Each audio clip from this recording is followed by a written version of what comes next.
स्वागत है एक और दूसरे पार्ट में।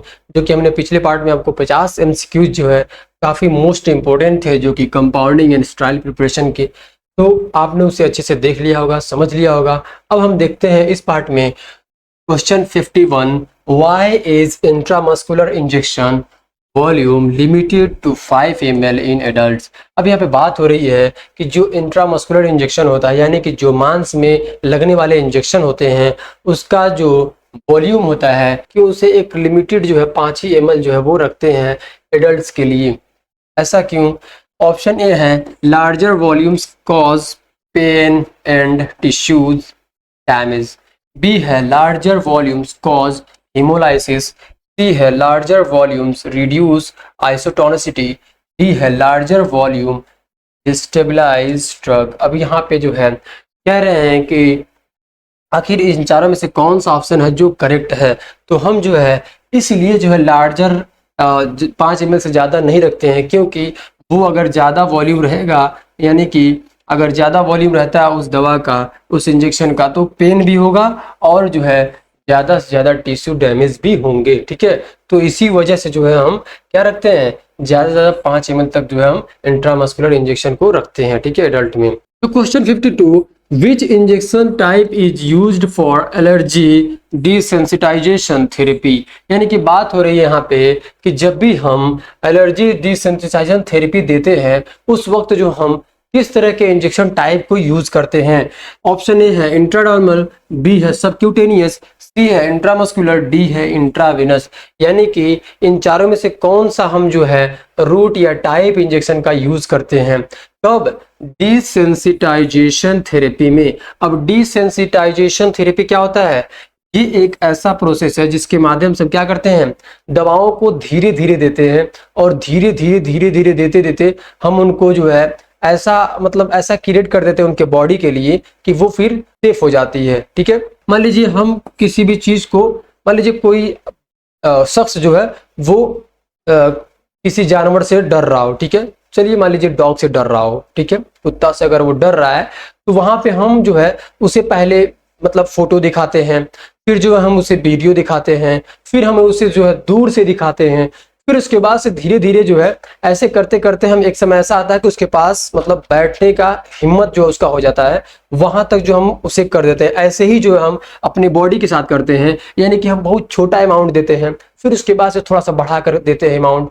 ठीक है, उसी ड्रग को हम ऐसे धीरे धीरे देते हैं, उसी थेरेपी को हम बोलेंगे डिसेंसिटाइजेशन थेरेपी। ठीक है, तो इसे हम कैसे देते हैं ये पूछ रहे हैं कि कौन सा इंजेक्शन का टाइप जो है हम इसमें यूज करते हैं, तो वो है ऑप्शन बी, यानी कि सबक्यूटेनियस। अब सबक्यूटेनियस जो है इसी माध्यम से हम किसको देते हैं, इंसुलिन को भी देते हैं। ठीक है, तो इसमें भी जो हम किस चीज का यूज करते हैं, सबक्यूटेनियस का। ठीक है, शॉर्ट में से एससी भी लिखा जाता है। ठीक है, चलिए देखते हैं next question, Why are emulsions used in parenteral nutrition injection?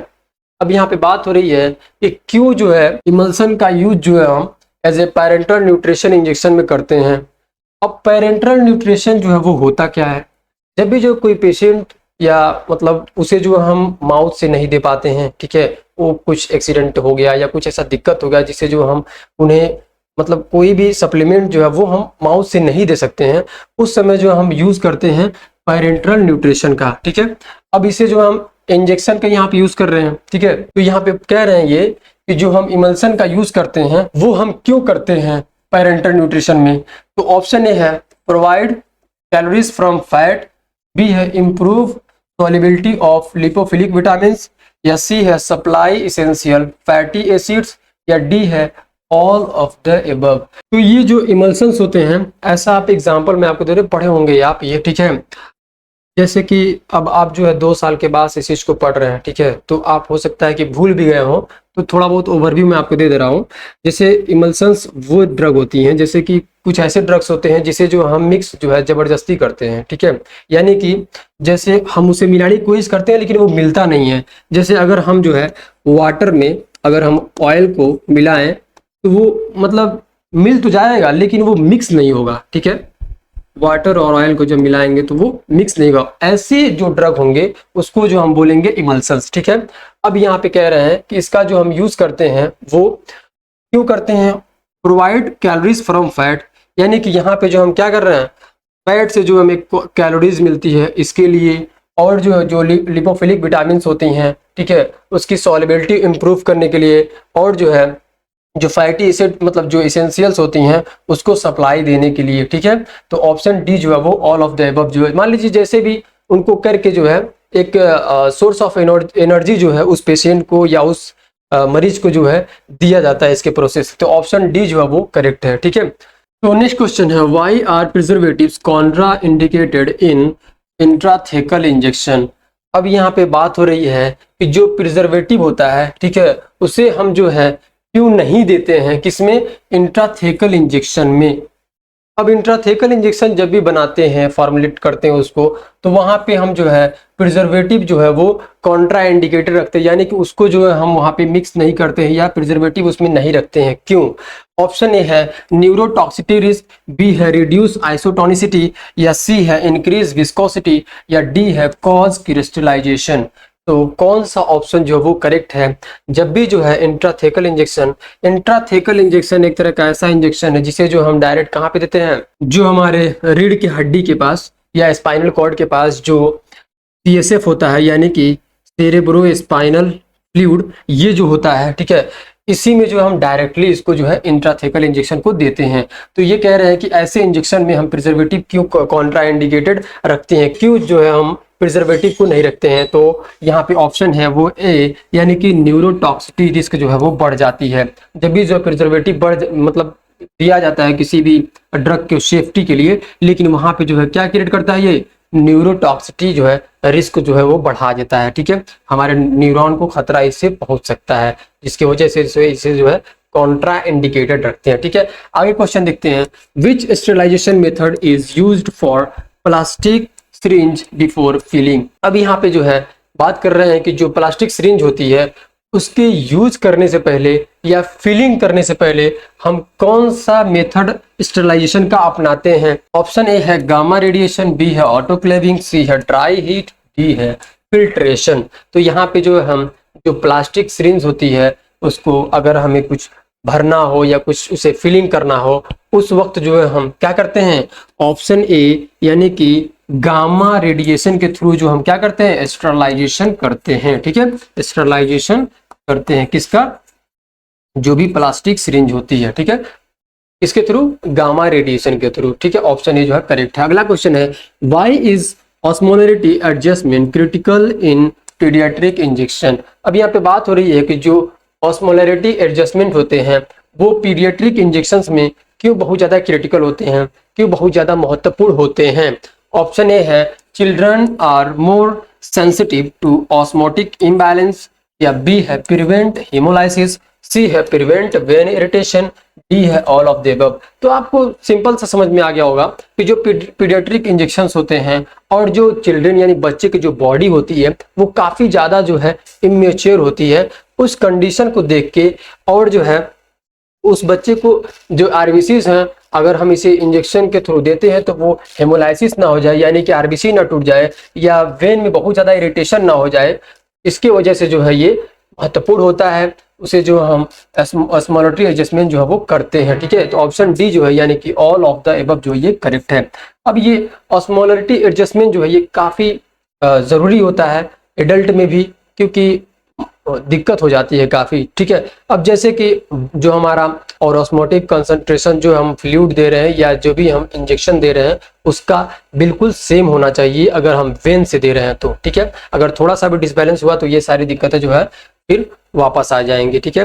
तो ऑप्शन डी जो है यानी कि ऑल ऑफ द अबव जो है वो करेक्ट है। अगला है which excipient is used as a bulking agent in lyophilize injection. अब यहाँ पे मैं आपको बताया था कि लायोफिलाइज इंजेक्शन क्या होते हैं, लेकिन मैं आपको बता दूं कि जो बल्किंग एजेंट होते हैं वो क्या करते हैं, वो किसी भी मतलब मेडिसिन या ड्रग को जो है क्या करते हैं, स्ट्रक्चर देते हैं, शेप देते हैं, ठीक है, ताकि जो है वो अच्छे से मतलब एक साइज अपना ले ले, ठीक है, एक स्ट्रक्चर अपना ले ले वो, ठीक है। तो ये कह रहे हैं कि वो कौन सा बल्किंग एजेंट हम कौन सा एक्सिपिएंट्स यूज करते हैं इसमें लायोफिलाइज इंजेक्शन में। तो ऑप्शन ए है मैनिटोल, बी है लैक्टोलोज, सी है सुक्रोज, डी है ऑल ऑफ द अबव, यानी कि ऑप्शन डी यानी कि ऑल ऑफ द अबव जो है ये करेक्ट है। अगला क्वेश्चन है why are depot injection of and painful. अब ये जो क्वेश्चन है ये रिपीट हुआ है, ठीक है। डिपोट इंजेक्शन आपको मालूम होगा ये बहुत ही स्लो दी जाती है, ठीक है, और जो है ये बहुत ही हम चाहते ही हैं कि ये जो है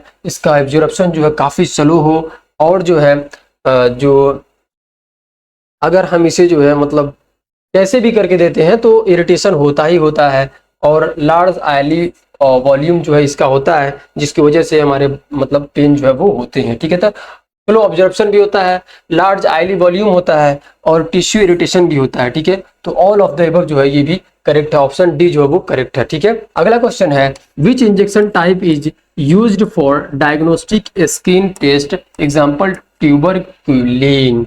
मैंने आपको बताया था कि जो ट्यूबरक्यूलिन या स्किन टेस्ट होता है अक्सर करके, मैं आपको बताया था कि जो एक एमएक्स टेस्ट होता है यानी कि मांटूस टेस्ट होता है, इसी का जो है यूज करके हम ट्यूबरक्यूलिन का पता करते हैं, ठीक है। ऑप्शन ए है इंट्राडर्मल, बी है सबक्यूटेनियस, सी है इंट्रामस्कुलर, डी है इंट्रावेनस। तो ऑप्शन जो है ए जो है वो करेक्ट है, यही जो मैं आपको बताया था कि इंट्राडर्मल जो है ये, इसी के थ्रू हम जांच भी करते हैं, ठीक है। अगला है why is aseptic technique more critical in oncology injections. अब यहाँ पे बात हो रही है कि जो एसेप्टिक टेक्निक होता है यानी कि जितना भी हम उस एरिया में जो है साफ सुथरा रख लें, अच्छे से फ्री फ्रॉम माइक्रो ऑर्गेनिज्म रख लें, उसको ये कह रहे हैं कि जो टेक्निक है वो बहुत ही ज़्यादा महत्वपूर्ण बन जाता है। कब? ऑन्कोलॉजी इंजेक्शंस में, यानी कि कैंसर के कंडीशन में, कैंसर इंजेक्शन जो होती हैं, ठीक है, उसके कंडीशन में जो है ये बहुत ही ज़्यादा क्यों मोस्ट इंपोर्टेंट हो जाता है। ऑप्शन ए है patient are immunocompromised, B है ड्रग्स आर साइटोटॉक्सिक, सी है risk of contamination is higher, D है ऑल ऑफ द एबव। तो ये जो है ऑल ऑफ द एबव जो है ये करेक्ट ऑप्शन है, क्योंकि यहाँ पे पेशेंट जो है वो हो सकता है कि इम्यूनो कॉम्प्रोमाइज्ड हो, यानी कि उसका इम्यून उस तरह से वर्क ना कर रहा हो, ठीक है, और ड्रग जो है वो साइटोटॉक्सिक हो, या कॉन्टामिनेशन जो है वो हो जाए, जिसकी वजह से काफ़ी सारे दिक्कत हो जाएंगी, ठीक है। इसके लिए जो है क्या होता है कि बहुत ही असेप्टिक टेक्निक जो है बहुत अच्छे से उसको जो है देखा जाता है, और जो भी एरिया में बनाया जाता है वो एरिया वो काफ़ी साफ सुथरा और फ्री फ्रॉम माइक्रो ऑर्गेनिज्म जो है वो रखा जाता है उस चीज़ को, ठीक है। तो ये तीनों चीज़ें जो है वो करेक्ट है, ऑप्शन डी जो है वो यानी कि all of the above correct है। तो क्वेश्चन 62, विच एक्सिपिएंट प्रिवेंट्स प्रोटीन एग्रीगेशन इन इंजेक्शंस। अब यहाँ पे बात हो रही है कि जो हमारा प्रोटीन होता है, ठीक है, प्रोटीन एग्रीगेशन का मतलब ये हो गया कि एक प्रोटीन जो है वो दूसरे प्रोटीन से चिपक जा रही है, ठीक है। प्रोटीन एग्रीगेशन का सिंपल सा मतलब ये हो गया, वो ये कह रहे हैं कि जो हम इंजेक्शंस होती हैं प्रोटीन एग्रीगेशन में, उस समय जो है कैसे रोकते हैं, कैसे बचाते हैं, तो वो कौन सा एक्सिपिएंट यूज करके जो हम इसको बचाते हैं कि जो प्रोटीन है वो चिपके ना। तो ऑप्शन ए है पॉलीसॉर्बेट 80, या बी है टेरेहेलोज, या सी है पीजी, या डी है ऑल ऑफ द एबव। तो कौन सा ऑप्शन जो वो करेक्ट है? तो यहाँ पे ऑप्शन है ऑप्शन ए, यानी कि पॉलीसॉर्बेट जो होता है ये 80, ये जो है क्या करता है कि जो हमारी प्रोटीन होती है, ठीक है, उसको जो एक दूसरे से चिपकने नहीं देता है, ठीक है, एक दूसरे से ये चिपकने नहीं देता है, ठीक है। यही जो है क्या करता है, प्रिवेंट करता है, बचाता है। Question 63, why are endotoxin limits stricter for intrathecal injections than IV injection. अब यहाँ पे बात हो रही है कि जो इंट्राथेकल इंजेक्शन होता है उसके लिए क्यों बहुत ही ज़्यादा एक स्ट्रिक्ट रूल होता है, एक स्ट्रिक्ट होता है कि भाई इसमें जो हमें एंडोटॉक्सिन को बिल्कुल भी नहीं देनी है, किस वजह से, और जो है उतना ज़्यादा आईवी में हम नहीं ध्यान देते हैं, लेकिन इंट्राथेकल इंजेक्शन के लिए बहुत ही ज़्यादा ध्यान देते हैं कि ये जो है काफ़ी ज़्यादा स्ट्रिक्ट है इसके लिए कि यहाँ पे एक भी चीज़, एक भी % जो है वो एंडोटॉक्सिन नहीं होनी चाहिए इंट्राथेकल इंजेक्शन में। ऐसा क्यों?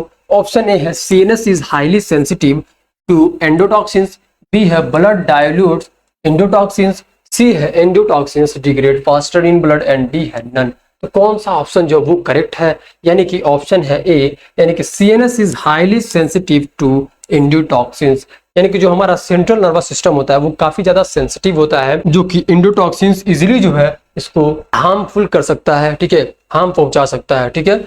तो इसीलिए जो हम बहुत ही ज़्यादा ध्यान देते हैं इंट्राथेकल इंजेक्शन में, ताकि जो है ये एंडोटॉक्सिन जो है वो बच ना जाए। तो अगला क्वेश्चन है which injection type is used for rapid emergency drug delivery, यानी कि एग्जांपल एड्रेनालिन।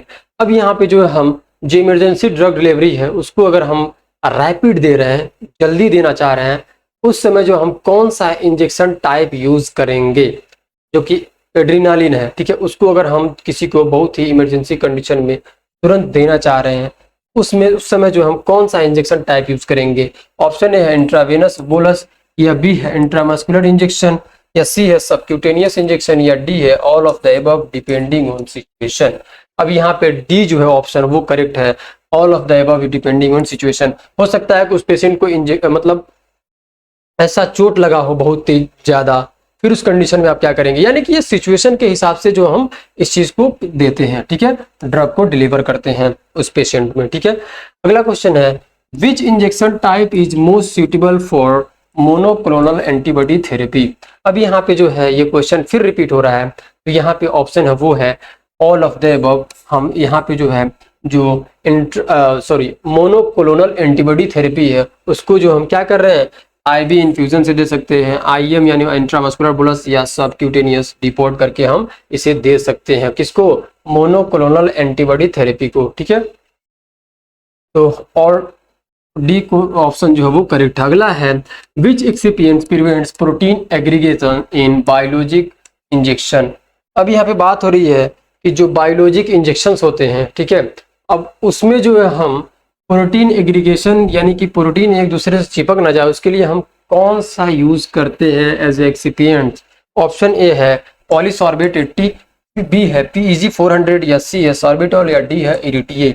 अभी एक आप वर्ड देख रहे होंगे बायोलॉजिक इंजेक्शन, ये क्या होते हैं बायोलॉजिक इंजेक्शन। अभी जो बायोलॉजिक इंजेक्शन देख रहे हैं ये ऐसे इंजेक्शन होते हैं जो कि बैक्टीरिया, ईस्ट और भी जो बायोटेक्नोलॉजी है उसके थ्रू जो है इसको प्रिपेयर करते हैं, तैयार करते हैं। अब ये जो है एक तरह से बहुत ही ज्यादा इसमें प्रोटीन होंगे और प्रोटीन जो है वो एग्रीगेशन ना हो पाए यानी कि एक दूसरे से चिपक ना पाए, उसके लिए हम जो एक्सिपिएंट्स यूज करते हैं वो है ऑप्शन ए यानी कि पॉलीसॉर्बेट, ठीक है। पॉलीसॉर्बेट का हम यूज जो है पॉलीसॉर्बेट 80 का यूज जो हम क्या करते हैं, प्रोटीन को एग्रीगेशन होने से बचाने के लिए हम पॉलीसॉर्बेट का यूज करते हैं, ठीक है। अगला क्वेश्चन है which injection type is used for vaccine requiring slow antigen release. अब यहाँ पे बात हो रही है कि कौन सा इंजेक्शन का टाइप है जिसे हम यूज करते हैं वैक्सीन देने में जो कि स्लो यानी कि बहुत धीमे धीमे एंटीजन को रिलीज करने में हेल्प करती है। वो है ऑप्शन ए IM डिपोर्ट इंजेक्शन, या बी है IV बोलस, या सी है SC इन्फ्यूजन, या डी है ID यानी इंटरडर्मल इंजेक्शन। तो कौन सा ऑप्शन जो है वो करेक्ट है, तो यहाँ पे ऑप्शन ए है यानी कि IM डिपोर्ट इंजेक्शन, ठीक है। IM डिपोर्ट इंजेक्शन का मतलब ये है कि जो इंट्रामस्कुलर है, ठीक है, इसमें जो हम क्या करते हैं इंजेक्शन को क्या करते हैं डिलीवर करते हैं और जो है ये धीरे धीरे जो है ये रिलीज होता है, ठीक है, धीरे धीरे ऐसे ऐसे रिलीज होगा और वैसे ही जो है क्या होगा वर्क करेगा, जो एंटीजन होंगे वो लंबे समय तक रहेंगे, ठीक है। तो ऑप्शन ए जो है इसमें करेक्ट है। अगला है which injection type is most suitable for ophthalmic use. अब यहाँ पे कह रहे हैं कि जो कौन सा इंजेक्शन का टाइप होता है या रूट होता है जिसे हम जो है मोस्ट सुइटेबल मानेंगे कब, ऑप्थेल्मिक यूज के लिए, यानी कि आंखों में अगर इंजेक्शन हमें देना है तो कौन सा हम इंजेक्शन टाइप यूज करेंगे, रूट यूज करेंगे। तो वो है option A intravitreal injection, B है IV इंजेक्शन, सी है IM इंजेक्शन, डी है SC यानी सबक्यूटेनियस इंजेक्शन। तो वो है ऑप्शन ए इंट्राविट्रियल इंजेक्शन, ठीक है। इसके थ्रू जो हम वो मतलब ऑप्थेल्मिक कोई प्रॉब्लम हो गई, कोई दिक्कत हो गई या अगर इंजेक्शन देना हो तो हम यही रूट जो है अपनाएंगे, यही टाइप जो हम अपनाएंगे इंट्राविट्रियल इंजेक्शन, ठीक है। मान लीजिए कोई रेटिना से रिलेटेड कैटरैक्ट हो गए या रेटिना से रिलेटेड कोई दिक्कत हो गई उस समय जो है इसका यूज पड़ता है, ठीक है। अगला क्वेश्चन है which excipient is used as a preservative in multi dose vials.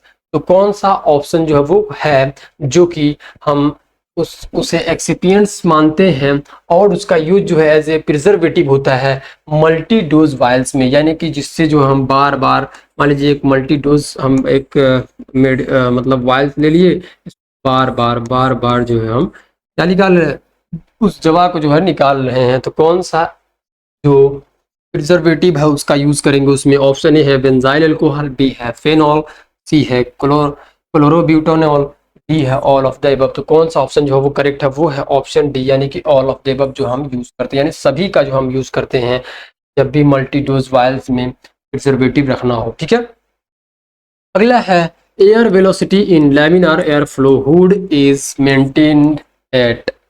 अब यहाँ पे कह रहे हैं कि जो एयर वेलोसिटी होता है, ठीक है, किसमें, लैमिनार एयर फ्लो में, लैमिनार एयर फ्लो हुड में, ठीक है, उसे हम किसने पे कैसे मेंटेन करते हैं, कितने पे मेंटेन करते हैं। ऑप्शन ए है 0.3 मीटर पर सेकेंड, या बी है 0.45 मीटर पर सेकेंड, या सी है 1.0 मीटर पर सेकेंड, या डी है 2.0 मीटर पर सेकेंड।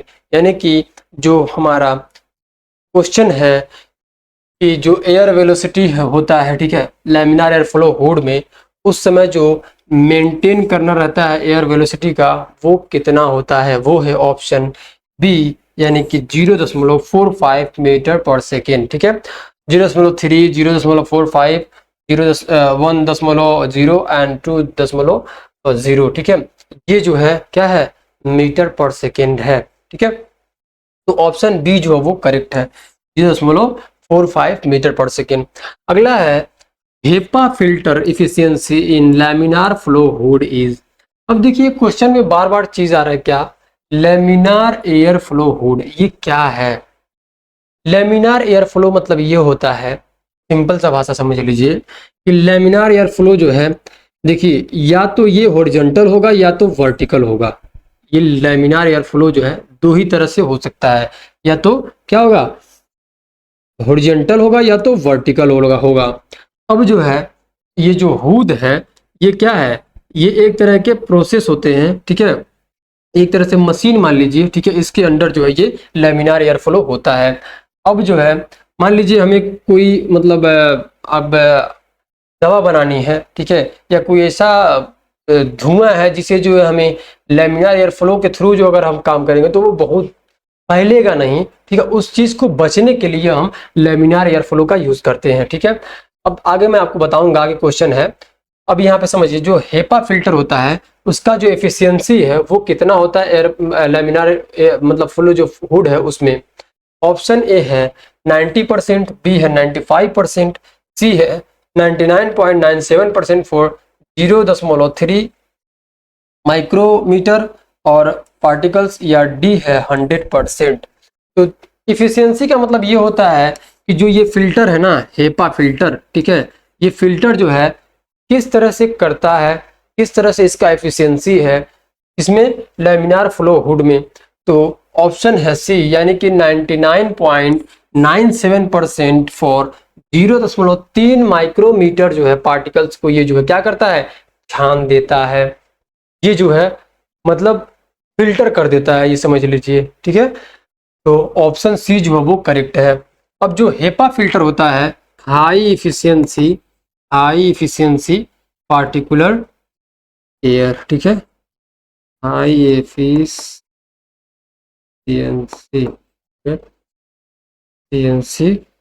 पार्टिकुलर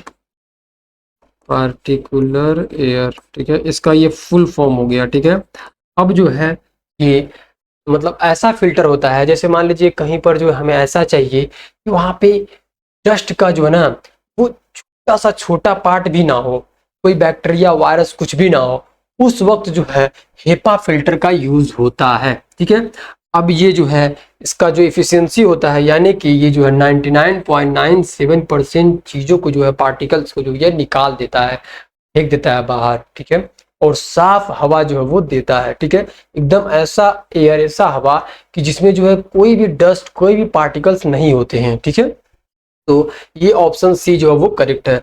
अगला है which laminar flow hood is used for cytotoxic drug compounding.